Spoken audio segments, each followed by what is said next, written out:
नमस्कार।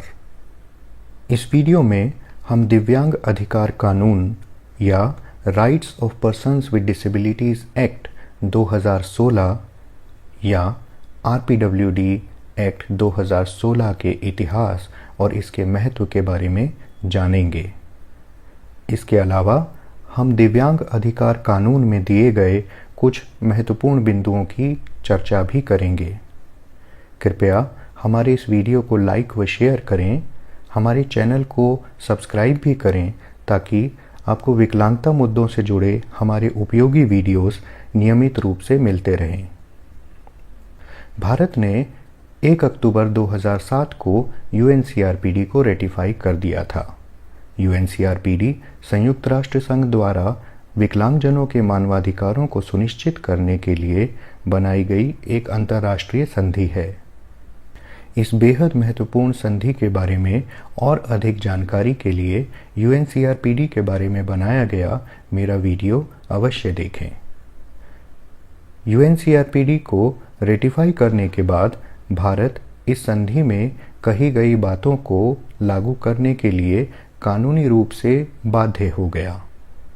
इस संधि को रेटिफाई करने वाले देशों के लिए यह ज़रूरी हो जाता है कि वे संधि के क्रियान्वयन हेतु नई नीतियां बनाएं और पहले से मौजूद उन नीतियों व कानूनों को बदलें जो विकलांगजनों के विरुद्ध भेदभाव करते हैं। विकलांगजनों के अधिकारों से संबंधित पर्सन्स विद डिसेबिलिटीज़ एक्ट 1995 यूएनसीआरपीडी में कही गई बातों को लागू करने के लिए काफ़ी नहीं था। इसलिए भारत द्वारा यूएनसीआरपीडी के रेटिफिकेशन के बाद एक नए कानून को बनाना आवश्यक था। वर्तमान दिव्यांग अधिकार कानून 2016 इसी आवश्यकता को पूरा करने के लिए बनाया गया है। 2011 में इस कानून के लिए एक ड्राफ्ट बिल बनाया गया था। ड्राफ्ट बिल पर कई वर्ष तक विमर्श करने और इसमें ज़रूरी बदलाव करने के बाद इसे 7 फरवरी 2014 को the rights of persons with disabilities bill 2014 के रूप में संसद में प्रस्तुत किया गया।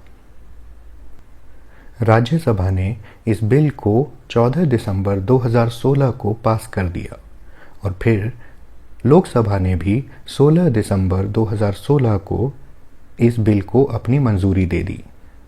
राष्ट्रपति की मंजूरी मिलने के बाद यह बिल कानून बन गया और सरकार ने इस नए कानून को 30 दिसंबर 2016 को नोटिफाई भी कर दिया।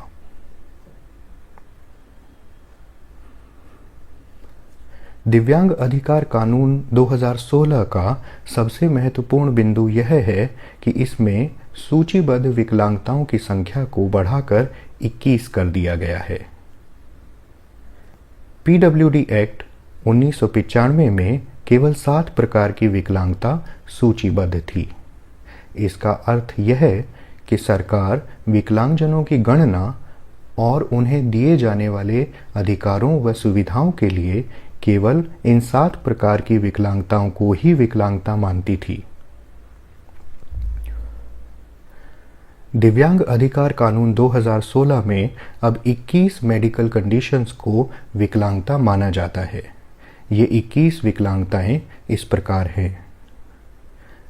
ब्लाइंडनेस यानी पूरी तरह से दृष्टिहीनता, लो विजन यानी कम दिखाई देना, लेप्रेसी क्योर्ड पर्सन्स यानी कुष्ठ रोग के प्रभाव से मुक्त हुए लोग, हियरिंग इम्पेयरमेंट यानी आवाज़ न सुन पाना या कम सुन पाना, लोकोमोटर डिसेबिलिटी यानी चलने फिरने में समस्या, ड्वार्फिज्म यानी शरीर की ऊंचाई का कम रह जाना, इंटेलेक्चुअल डिसेबिलिटी यानी बौद्धिक विकलांगता, मेंटल इलनेस यानी मानसिक बीमारी, autism spectrum disorder, cerebral palsy, muscular dystrophy यानी मांसपेशियों में कमजोरी, chronic neurological conditions, specific learning disabilities,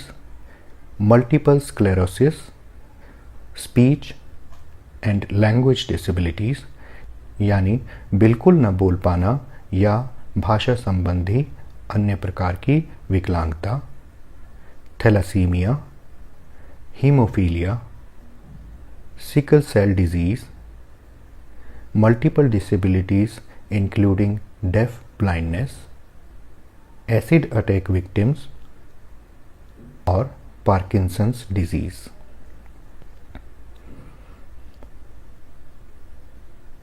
इसके अलावा नए कानून में सरकार को यह अधिकार दिया गया है कि वह अन्य विकलांगताओं को भी इस सूची में शामिल कर सके। दिव्यांग अधिकार कानून 2016 में विकलांगजनों के लिए नौकरियों में आरक्षण को 3% से बढ़ाकर 4% कर दिया गया है।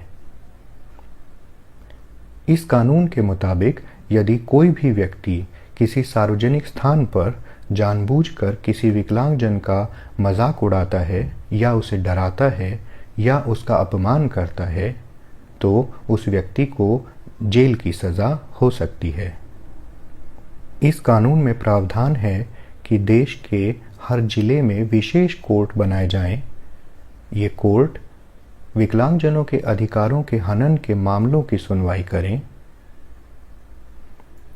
भारत में बहुत से विकलांग बच्चे शिक्षा से वंचित रह जाते हैं।